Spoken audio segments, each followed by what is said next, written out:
খুবই সহজ একটা রেসিপি তোমাদের সাথে শেয়ার করতে যাচ্ছি। আশা করি তোমাদের ভালো লাগবে। লাস্ট অবধি ভিডিওটা দেখো, তাহলে বুঝতে পারবে আমি কিভাবে করেছি। প্রথমে এখানে 2টা বেগুন নিয়েছি। বেগুনগুলোকে কেটে লবণ জলে আমি ভিজিয়ে রেখে দেব।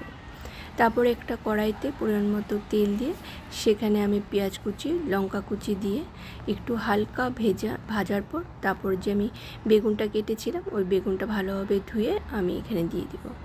দিয়ে বেশ একটু ভালোভাবে নাড়াচাড়া করার পর তারপর দিয়ে দিব পরিমাণ মতো হলুদ, লবণ। ব্যাস, তারপর একটু ভালোভাবে আবার একটু ভাজা ভাজা করে নিব, খুব বেশি ভাজা করব না।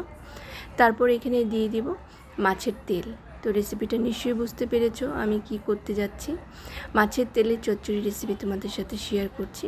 খুব তাজা ছিল মাছের তেলটা আর ভীষণ ভালো ছিল। তো ভাবলাম এইটাই আজকে রেসিপিটা তোমাদের সাথে শেয়ার করি। অনেকেই আছো মাছের তেলের চচ্চড়ি ভীষণ ভালোবাসো, আমিও ভীষণ ভালোবাসি। তো দেখে নাও। তো এইভাবে একটু ভাজা ভাজা করার পরেই দেখো মাছের তেলের থেকে একদম তেলগুলো ছেড়ে দিয়েছে। তো আমার মাছের তেলের চচ্চড়ি রেডি হয়ে গেছে। খুবই টেস্ট হয়েছিল। তোমরাও অনেকেই এইভাবে বাড়িতে বানিয়ে খাও, যারা খাও না তারা অবশ্যই বানিয়ে খাবে।